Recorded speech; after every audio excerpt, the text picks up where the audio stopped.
تو کیا ان کے جو ڈیفنس کا ایکسپینڈیچر ہے نا وہ کوئی 70-80 ارب ڈالر ہے، جبکہ ہمارا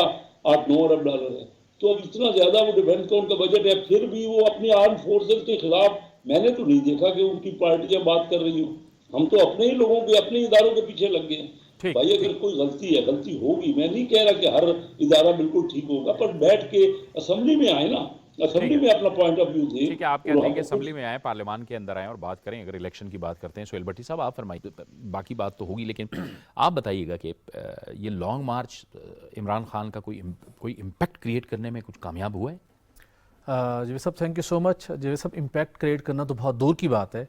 لیکن میرا خیال میں اس لانگ مارچ کا مقصد یہ تھا ہی نہیں کہ وہ کوئی امپیکٹ کریٹ کریں. اور ان کو یہ بات نظر آ رہی تھی، بہت سے ایسے معاملات کہ جو ان کے پتہ تھا کہ میں ہر دن گزرتے دن کے ساتھ لوز کر رہا ہوں. اب وہ یہی کر سکتے تھے میکسیمم کہ ایک انتشار کی فضا کریٹ کر دیں،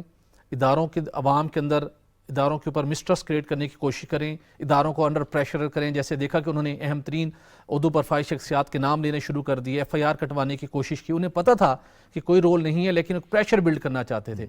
امپیکٹ کریٹ کرنا تو اپنی جگہ پہ، لیکن آج کا دن انتہائی دکھ اور تکلیف والا ہے، اس لیے کہ چونکہ ہم اکانومی کو بھی میں کور کرتا رہا ہوں اپنی رپورٹنگ کے دوران. آج سعودی کراؤن پرنس محمد بن سلمان کا جو دورہ پوسٹ پونڈ ہوا ہے، وہ بہت ہی پاکستان کے لیے تکلیف دہ ہے معاشی لحاظ سے. عمران خان صاحب اور ان کے جو سینئر قیادت ہے، شاید انہیں اس بات کا احساس ہو، نہ ہی انہیں کچھ اس کا فرق پڑے گا، لیکن اس 22 کروڑ عوام کو اور اس ملک کی معیشت کو بہت فرق پڑا ہے. اس لیے کہ جو انہوں نے سارا سینیریو کریٹ کیا ہوا تھا، جب وہاں سے اناؤنسمنٹ ہو گئی تھی، میرے اطلاعات نالج میں ہے کہ ایک مخصوص ٹیم بھی یہاں پاکستان پہنچی تھی سیکورٹی اسلام آباد میں سیکورٹی کے معاملات کا جائزہ لینے کے لیے. جو انویسٹمنٹ کا پیکج وہ لے کے آ رہے تھے، اور جو پاکستان اس وقت جس ایک اپنے پاؤں پر دوبارہ کھڑے ہونے کی کوشش کر رہا ہے معاشی لحاظ سے، اس کے اندر ان کا یہ دورہ بہت ہی کلیدی اہمیت کا حامل تھا. لیکن اسی جو آپ نے مختلف پوائنٹس کے اوپر آپ نے ایک انسرٹینٹی کریٹ کی ہوئی ہے. کسی بھی وقت آپ 50-100 لوگوں کو کہتے ہیں جائیں فیض آباد کو بلاک کر لیں، مری روڈ کو بلاک کر لیں، اور 2 روز قبل M2 اس پوائنٹ کو بھی بلاک کیا گیا جو راستہ ایئرپورٹ کی طرف جاتا ہے. تو الٹیمیٹلی انہوں نے شاید گورنمنٹ کو سوچ رہے ہوں کہ گورنمنٹ کو ہم نے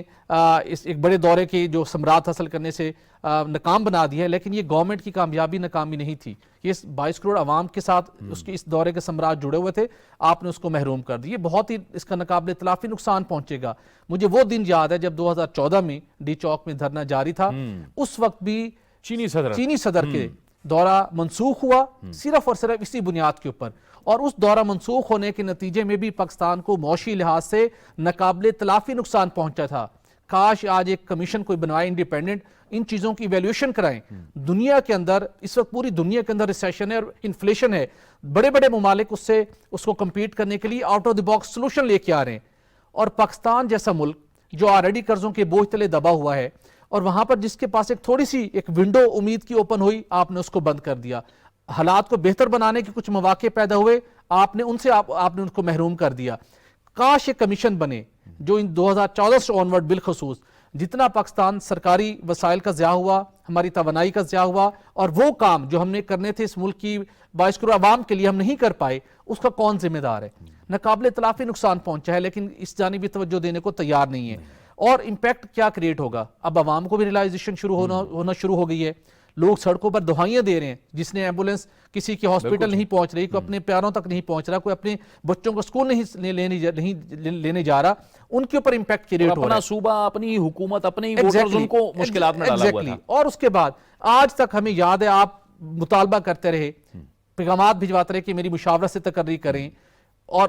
اس طرح کے بیانات آپ نے داغے. مجھے بتائیں کبھی ماضی کے اندر اس اہم ترین آئینی عہدے پر تعیناتی کے معاملے میں، چیف آف آرمی اسٹاف کے معاملے میں، کیا کبھی اس طریقے سے ٹویٹر پر، سوشل میڈیا پر اور پبلکلی ڈیبیٹ ہوئی ہے؟ خان صاحب نے ایک سوچے سمجھے منصوبے کے تحت، جس کا مقصد یہ تھا کہ مجھے وہی ماضی والا مجھے لاڈلا تصور کیا جائے، صرف سارے راستے میرے لیے اوپن ہونے چاہیے، باقی سب کو مختلف ایسے مقدمات جو آج تک آپ ثابت نہیں کر پائے ان کے اندر آپ جیلوں میں بند کر دیں، اور صرف مجھے اقتدار ملنا چاہیے. یہ وہ ان کی خواہش ہے جو غیر آئینی ہے. آج تو صدر مملکت نے بھی ان کے تمام مطالبات اور ان کی جو ایفرٹ جاری ہے، جو حقیقی آزادی مارچ ہے، میرے خیال میں آج انہوں نے اس کی ہنڈیا بیچ چوراہے پھوڑ دیا ہے صدر مملکت صاحب نے، جس طریقے سے انہوں نے معاملات کو بیان کیا ہے. اور اب میرے خیال میں عمران خان صاحب کو ساری صورتحال کے اوپر غور و فکر کرنا چاہیے، ٹھیک، مزید ملک کو ایسے اقدامات نہ کریں جس سے 22 کروڑ عوام اور ملک ڈیمیج ہو۔ چٹان صاحب، یہ وہی صورتحال پیدا ہو گئی 2014 کے دھرنے میں چینی صدر آ رہے تھے، جیسے کہ سہیل بھٹی صاحب نے بھی فرمایا، اور اب جو ہے وہ کراؤن پرنس محمد بن سلمان صاحب آ رہے تھے، ان کا دورہ بھی ملتوی ہو گیا۔ اب حکومت کے لیے کتنی تشویش کی بات ہے کہ ایک ایسے ہی سیاسی افراتفری پھیلانے کی جو سازش یا کوشش ہو رہی ہے، اس سے پھر کیسے نمٹا جائے؟ دیکھیے جی، اگر اس چیز کو آپ نے دیکھنا ہے تو آپ کو تھوڑا سا پیچھے جانا پڑے گا، اور آپ سن لے کہ ڈاکٹر اسرار صاحب کے آج سے 22 سال کا پہلے ایک ویڈیو موجود ہے کہ انہوں نے کیا کہا ہے کہ جو اسرائیل اور انڈیا ہے وہ پاکستان کی ایٹمی اثاثوں کو کیسے نقصان پہنچائیں گے، اور عمران خان کو کس لیے سیاست میں لایا گیا ہے، اور عمران خان سے کیا کام لیا جائے گا۔ حکیم سعید صاحب نے بھی اپنی کتاب میں لکھا ہے، وہ کتاب موجود ہے، اس میں بھی لکھا گیا ہے کہ عمران خان کو کن لوگوں نے سیاست میں لایا ہے اور کن مقاصد کو حاصل کرنے کے لیے اس کو سیاست میں لایا ہے۔ ہمارے پختونخوا میں ایک مولانا محمد امیر بجلیگر صاحب تھا، ان کا بھی ایک بیان جو ہے وہ سوشل میڈیا پہ ہے اور موجود ہے کہ انہوں نے بھی پیشن گوئی کی تھی کہ اس عمران خان کو کن لوگوں نے سیاست میں لایا ہے اور کن مقاصد کے لیے لایا ہے۔ وہ مقاصد ہے پاکستان کو ایٹمی اثاثوں سے محروم کرنا۔ تو اس کے لیے دو ہی طریقے ہیں۔ نمبر ایک، خدا نخواستہ جب پاکستان بینک کرپٹ ہو جائے گا، جب پاکستان کے پاس پیسے نہیں رہیں گے، تو پھر اقوام متحدہ ثالث کی حیثیت سے آ کے اور ایک نگران حکومت بنائیں گے، اور نگران حکومت سے سب سے پہلا مطالبہ یہی ہوگا کہ چونکہ آپ ایک بینک کرپٹ ملک ہے، ہم آپ لوگوں کے امداد کریں گے، ہم آپ لوگوں کو واپس اٹھانے کی کوشش کریں گے، ہم آپ لوگوں کو 20-22 یا کچھ ارب ڈالر اور دے دیں گے، لیکن اس کے لیے شرط یہی ہوگا کہ آپ لوگ یہ ایٹمی اثاثے یوکرین کی طرح کسی اور کے حوالے کریں۔ ایک طریقہ یہ ہے۔ دوسرا طریقہ یہ ہے کہ جب آپ کے جو آئینی ادارے ہیں وہ بغاوت کرے ریاست سے، وہ تو دنیا کے ساری دنیا کے نظریں آپ کے، کیونکہ آپ دنیا میں ایک واحد اسلامی ایٹمی طاقت ہے، اس پہ ساری دنیا کے نظریں ہے، تو دنیا کے کہہ دیں گے کہ اس آپ کی ایٹمی اثاثوں سے ہم سب کو خطرہ ہے۔ اب آپ کے ادارے آپ کے کنٹرول میں نہیں ہے، تو آپ لوگ مہربانی کر کے یہ ایٹمی اثاثے اقوام متحدہ یا کسی ملک کے یوکرین کی طرح حوالے کر دیں۔ آپ اس تناظر میں آپ یہ فارن فنڈنگ عمران خان صاحب کا سیاست دیکھ لیں۔ انہوں نے 4 سال میں پاکستان میں 75 سال میں 22 ارب کا قرضہ، ڈالر کا قرضہ لیا تھا، اور انہوں نے 4 سال سے کم عرصے میں اس ملک پہ 25 ارب ڈالر کا مزید قرضہ چڑھایا۔ انہوں نے IMF کے ساتھ معاہدہ کر کے پھر ان سے واپس وہ موڑ گئے۔ انہوں نے ایسے ٹائم میں جو ساری دنیا جو تھا وہ ایک اکانومی کرائسس کی شکار تھا، اور پاکستان انتہائی بالکل بینک کرپٹ ہونے کے ریڈ لائن پہ پہنچا ہوا تھا، یہ ارب پتی اور کروڑ پتیوں کو سبسڈی فیول میں دے رہے تھے، کیونکہ موٹر سائیکل والے تو اس کو تو 200-300 سبسڈی مل جاتا تھا فیول میں، لیکن اگر ایک لائن کروزر والا ہے تو اس کو 9,000 اور 8,000 کا فائدہ مل رہا تھا۔ وجہ کیا تھا؟ وجہ یہ تھا کہ یہ پاکستان کو بینک کرپٹ کرنا چاہتا تھا۔ تو یہ تو پر اس میں مجھے کوئی شک نہیں ہے۔ اور اب دیکھ لے، کل پرسوں کہہ رہا تھا کہ جب میں اسلام آباد پہنچ جاؤں گا تو آپ کی جتنی پولیس ہے وہ سارے کہ میرے ساتھ کھڑے ہو جائیں گے۔ مطلب یہ کہ وہ ریاست کے آرڈر کو فالو نہیں کریں گے، وہ بغاوت کر کے میرے پاس کھڑے ہو جائیں گے۔ یا شہباز گل نے جس طرح کے ایک ٹی وی پہ بیٹھ کے اور پاک آرمی کے جوانوں کو جس طرح کا پیغام دے رہا تھا، اس کو بغاوت پہ اکسانا چاہتا تھا کہ آپ اپنی سینئر کے جو حکم ہے اس کو فالو نہیں کرے، کیونکہ آپ کی جو سینئر ہے وہ حق پہ نہیں ہے اور آپ ان سے بغاوت کرے۔ تو وہی دو راستے ہیں جو اسرائیل، اور اس میں تو کوئی شک نہیں ہے۔ یہ جو لندن میں الیکشن ہو رہا تھا میئر کا، جس میں ایک پاکستانی بچہ الیکشن لڑ رہا تھا، اس کے خلاف عمران خان صاحب کس کے لیے جا کے کیمپین کر رہا تھا؟ تو اس کے سارے تانے بانے جو ہے وہ انڈیا سے ملتے ہیں، اس کے سارے تانے بانے جو ہے وہ اسرائیل سے ملتے ہیں، وہ یہودی لابی سے ملتے ہیں، اور اس کے لیے وہ کام کر رہے ہیں۔ ٹھیک ہے کیسر شیخ صاحب، بات تو یہی ہو رہی تھی کہ وہ اس طرح کے بیانات دے رہے تھے، لیکن اس کے ساتھ ساتھ اگر آپ دیکھیں کہ اب حالیہ کچھ دنوں میں جو انٹرویوز ہوئے ہیں، انٹرنیشنل میڈیا نے ان سے پوچھا ہے کہ آپ اداروں پہ اور شخصیات پہ الزامات لگا رہے ہیں، آپ کے پاس ثبوت کیا ہے؟ تو اس ثبوت کے جواب میں وہ کوئی بھی اپنی دلیل بھی نہیں دے سکے، نہ جواب دے سکے، اور نہ ہی ان کے پاس کوئی ثبوت تھا۔ جی آپ درست کہہ رہے ہیں، لیکن کبھی بھی انہوں نے کسی چیز پہ بھی کوئی ثبوت نہیں دیا۔ خود وہ جو بات کرتے ہیں وہ یو ٹرن لیتے ہیں ہر وقت ہر پوائنٹ پہ، تو وہ تو دیکھیں نا، جب ایسی باتیں کر رہے ہیں جس کو جو اداروں کو اکسا رہے ہیں، وہ ایک دوسرے کو لڑا رہے ہیں آپس میں، ہمارے گھر گھر میں یہ جو پولیٹیکل ٹرمائل ہوا ہے، ہماری اکانومی اس وقت بہت بری حالت میں ہے، اور یہ محمد بن سلیمان صاحب کا شہزادہ کا جو ٹور کینسل ہوا، یہ یقیناً ہمارے لیے بہت ہی بری خبر ہے، کیونکہ پاکستان کو اس وقت سب سے زیادہ انویسٹمنٹ کی ضرورت ہے۔ میں آپ کو بتاؤں کہ پچھلے سالوں میں حالانکہ ہمارے یہاں کووڈ انڈیا سے کم تھا، لیکن انڈیا میں لوگ لائن لگا کے ڈائریکٹ فارن انویسٹمنٹ لوگ وہاں پہ وہ چاہ رہے ہیں کہ وہاں پیسہ لگائیں اور انڈسٹری لگے اور لوگوں کو روزگار ملے۔ وہاں پچھلے سال $44 بلین کی ڈائریکٹ فارن انویسٹمنٹ ہوئی۔ ہمارے یہاں ماحول اس طرح بنا دیا گیا ہے، ٹرمائل اور ایک دوسرے سے کھینچا تانی، اور دیکھا ہم نے 3.5 سال کی ان کی حکومت میں آپس میں تو میں اور دشنام چلا دی اور کتابیں ایک دوسرے کے اوپر پھینکنا۔ میں خود اسمبلی میں نے تو ایسی اسمبلی نہیں دیکھی، بہت عرصے سے میں اسمبلی میں جا رہا ہوں، لیکن میں نے ایسا ماحول نہیں دیکھا۔ تو وہ جان بوجھ کے کسی کے ساتھ بھی تو بیٹھنے کو تیار نہیں، کسی حالت میں بھی۔ تو اس کا تو صرف وہ معاملہ جو ہے، تو اس کا کوئی حل نکالنا پڑے گا۔ دیکھیے ہماری اکانومی افورڈ نہیں کر سکتی، ہم یہ بالکل صحیح بات ہے کہ اگر ہم نہ ڈیفینس کے لیے پیسہ نکال سکیں گے، نہ ہم عام آدمی کے لیے کوئی فیسلٹی دے سکیں گے۔ عمران خان صاحب کے دور میں یہ جو ٹرف دیا گیا نا، ٹرف میں نے پچھلے فائنانس کمیٹی کی میٹنگ میں پوچھا اپنا ہمارے جو گورنر اسٹیٹمنٹ، جو پچھلے گورنر تھے باقر رضوی صاحب، انہوں نے کوئی ٹرف دیا ہے $450 ارب روپے کا، اور وہ صرف 100 بڑے گروپوں کو دیا گیا ہے۔ اب چھوٹے جو ہمارے اور درمیانے درجے کے بزنس مین ہیں ان کو تو قرضہ ہی نہیں ملتا۔ پاکستان کا کل قرضہ ایس ایم ایز کو 7% ہے،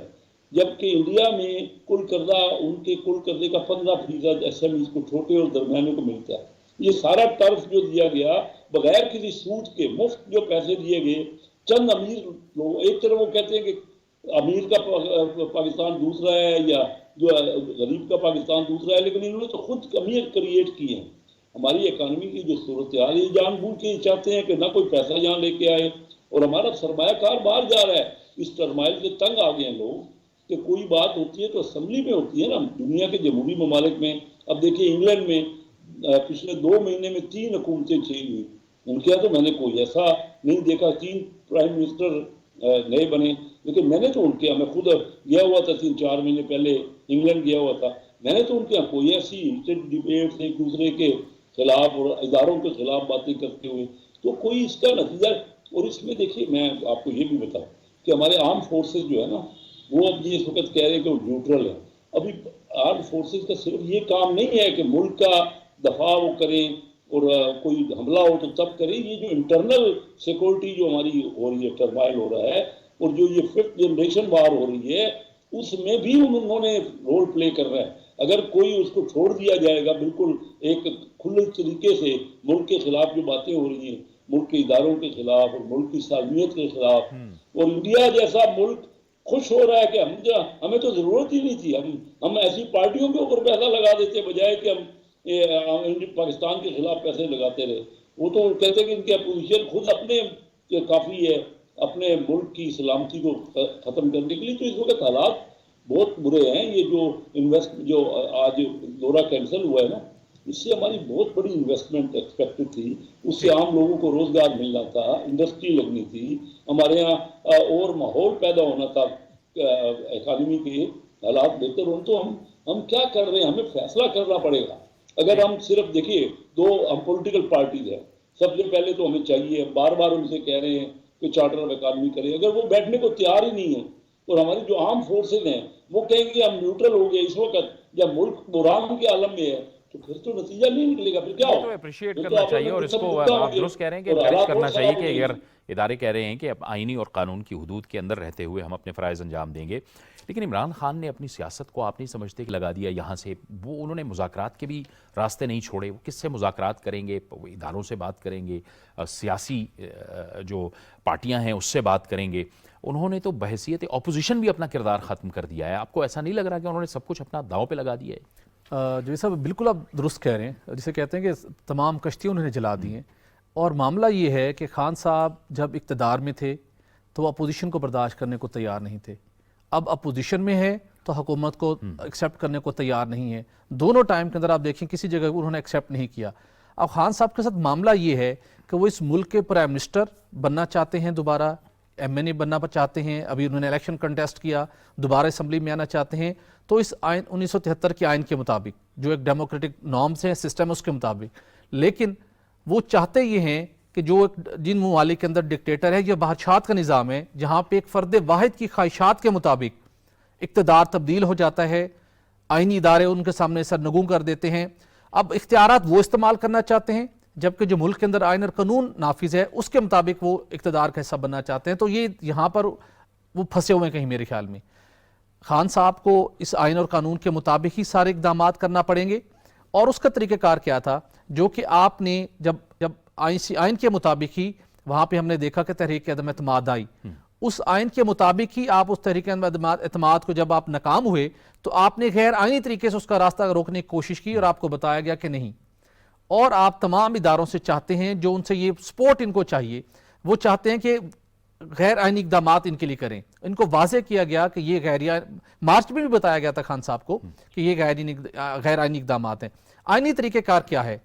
آپ نے جلسے کیے پورے ملک کے اندر، ملکی تاریخ کے اندر شاید ہی کسی جماعت نے اتنے شارٹیسٹ ٹائم کے اندر اتنی بڑی تعداد کے اندر جلسے کیے، آپ نے شاہراہوں کو بھی بند کر کے دیکھ لیا، آپ نے ملک کو معاشی لحاظ سے بھی پیچھے دھکیلنے کی تمام تر کوششیں کر لیں، اب آپ کے پاس ایک ہی راستہ ہے جو سپریم کورٹ آف پاکستان کے معزز جج صاحبان نے، اسلام آباد ہائی کورٹ کے سابق چیف جسٹس اطہر من اللہ صاحب نے آپ کو باور کرایا کہ جائیے اس مقدس ایوان میں جس کا نام پارلیمنٹ ہاؤس ہے، وہاں جا کر بیٹھیے، جو آپ نے اس ملک کی بہتری کے لیے، اس سسٹم کی بہتری کے لیے، 22 کروڑ عوام کی بہتری کے لیے جو آپ نے کردار ادا کرنا ہے وہ ہاؤس کے اندر جا کے کیجیے۔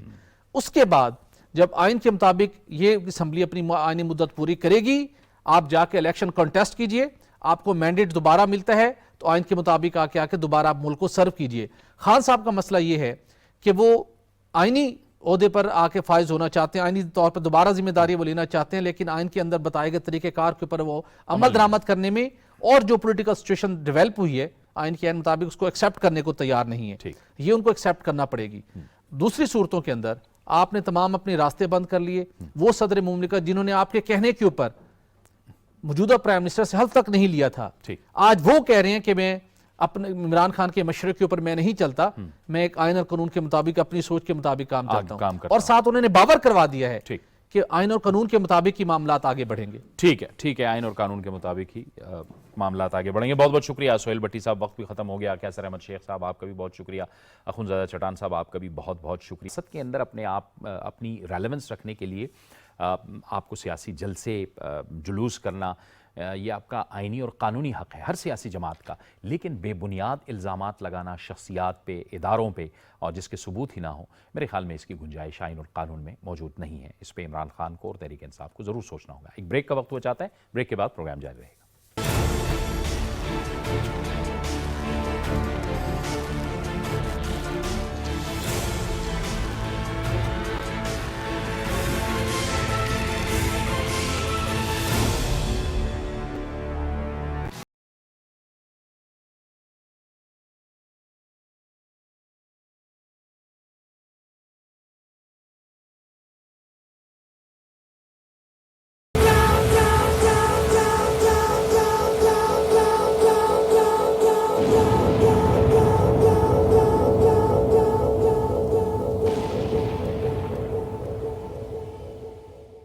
Welcome back. پاکستان اور انگلینڈ کے درمیان T20 ورلڈ کپ کا فائنل کل میلبرن میں کھیلا جا رہا ہے۔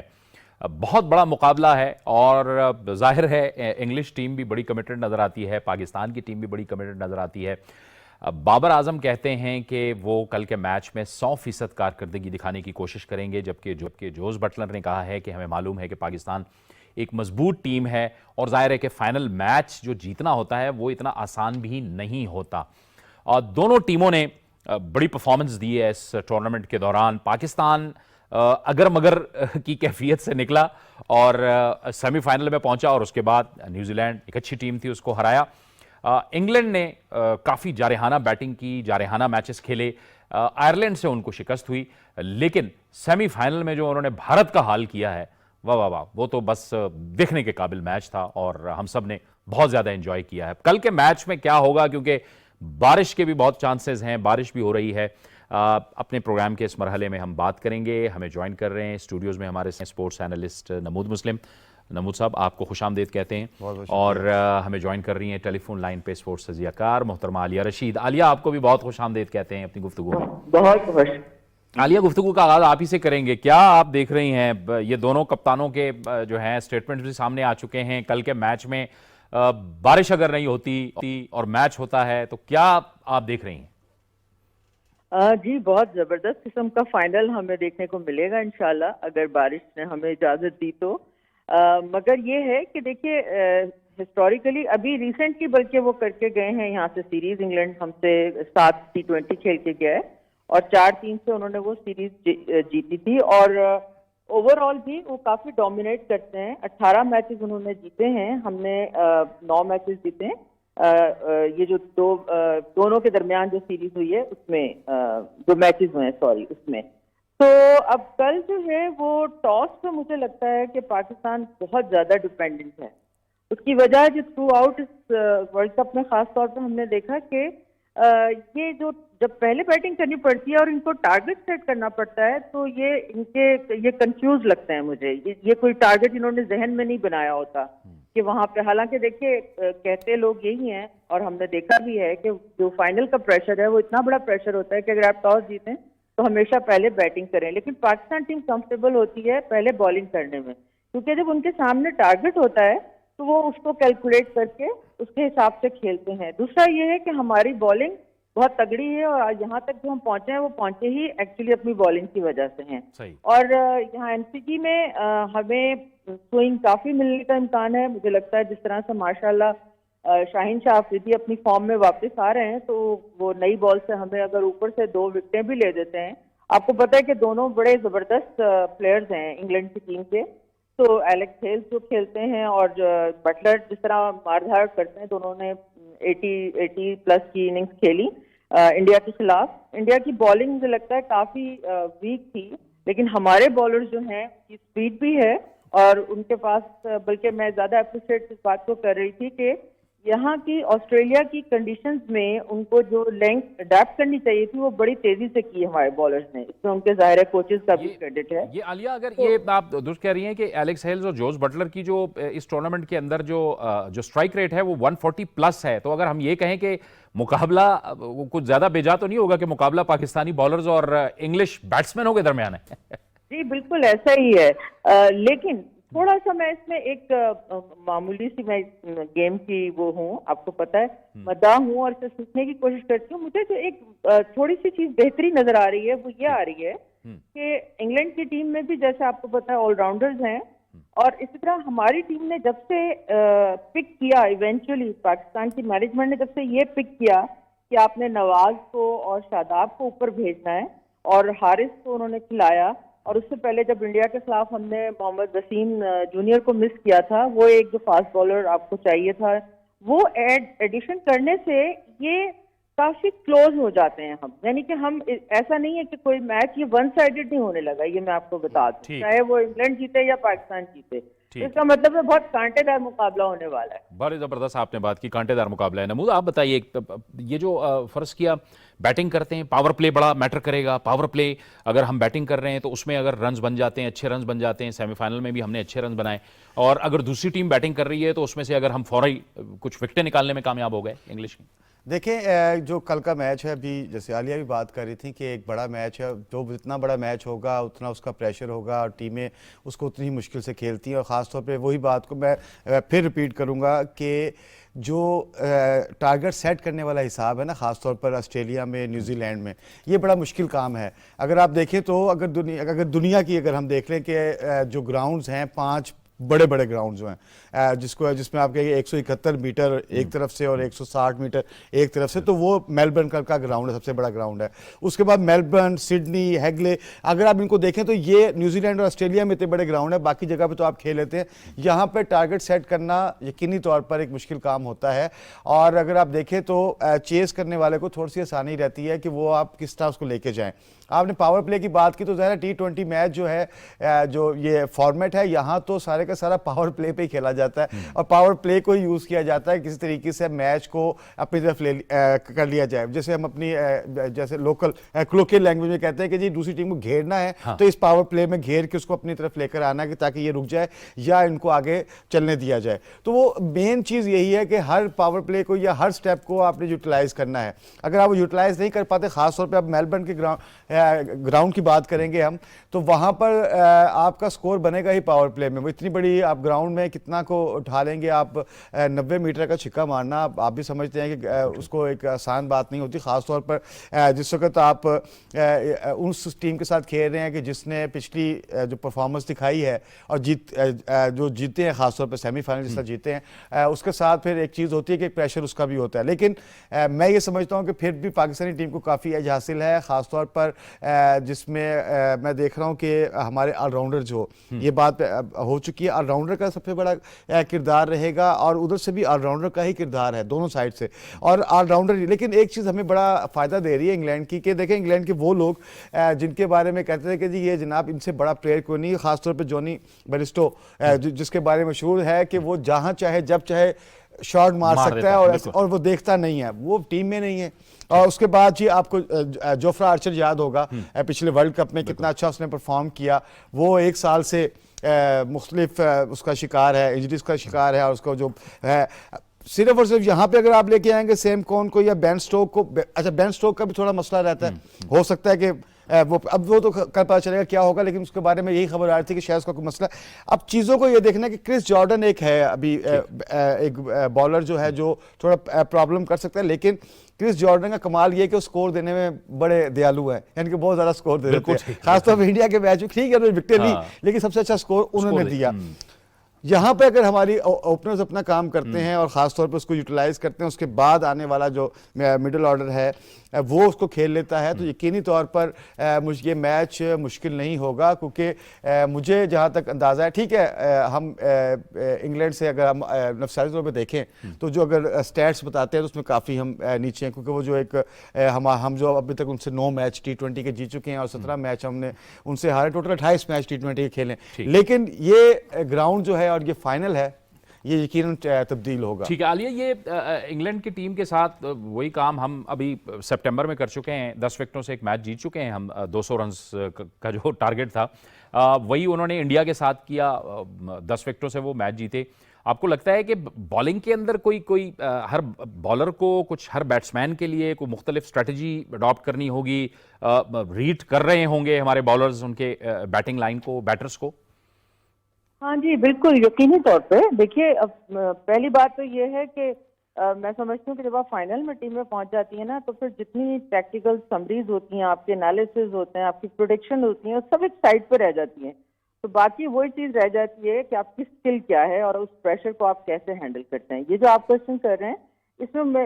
مجھے یہ لگتا ہے کہ پاکستان کو لیونگسٹن اور عادل رشید جو ہے نا، ان کی پرفارمنس اچھی نہیں جا رہی، فارم ان کی، تو ان کے خلاف تو 8 رن سے کم، مطلب ان کے خلاف بہت ٹھیک ٹھاک رن بنانے چاہیے۔ دوسرا یہ ہے کہ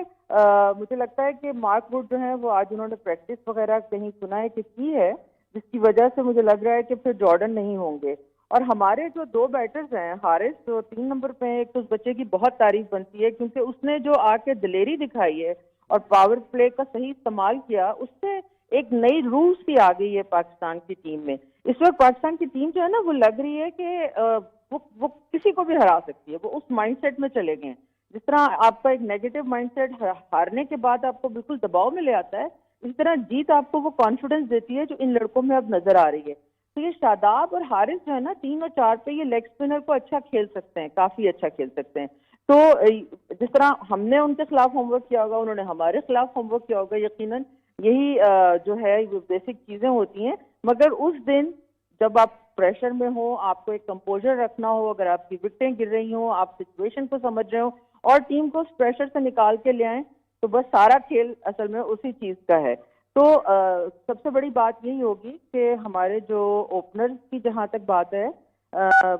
بہت ہم لکی ہیں کہ رضوان اور بابر جو ہیں بڑے ٹائم پہ وہ دوبارہ سے اپنی فارم لے آئے ہیں سیمی فائنل میں. جس طرح انہوں نے پرفارمنس دکھائی امیزنگ تھی. حالانکہ اس سے پہلے ہم پاور پلے میں 5.93 کا ہمارا ایوریج جا رہا تھا رن ریٹ, اور جو کہ بہت ہی جس کی وجہ سے کرٹیسزم ہو رہا تھا سب طرف. لیکن اب شکر ہے کہ وہ اعتماد ان کو بھی آ گیا. آپ دیکھیں بابر کی آپ پریس کانفرنس دیکھیے, ان کا چہرہ, ان کی آنکھیں, ان کا بولنے کا انداز سب اتنا چینج ہو گیا ایک اچھی پرفارمنس کے بعد. تو فائنل میں پہنچنا بڑے اعزاز کی بات ہے, اور پاکستان اللہ کرے کہ یہ دوسری دفعہ ہم جو ہیں یہ کپ جو بابر اعظم ہے وہ اٹھائیں اور پاکستان ضرور جیتے. بہت اچھا کرنے کی امید ہے, اور پریشر ہٹا کے پیچھے میرا خیال ہے جو ہماری مینجمنٹ کے لوگ ہیں وہ بہت لڑکوں کے ساتھ بیک اپ کر رہے ہیں, ان کے ساتھ بہت اچھا کام کر رہے ہیں, ان کو مینٹلی بھی ان کی اسٹرینتھ پہ کام کر رہے ہیں. تو اس کے ہمیں اثرات نظر بھی آ رہے ہیں. لیکن اصل چیز ہوتی ہے پرفارمنس آپ وہ دیتے ہیں تو خود بخود اعتماد آپ کے اندر آ جاتا ہے, اور وہ اعتماد مجھے پاکستان ٹیم میں نظر آ رہا ہے. بالکل ٹھیک آپ کہہ رہی ہیں کہ وہ سیشنز بھی ہو رہے ہیں, ایک سائیکولوجیکل قسم کے سیشنز ہو رہے ہیں, ان سے بات بھی ہو رہی ہے.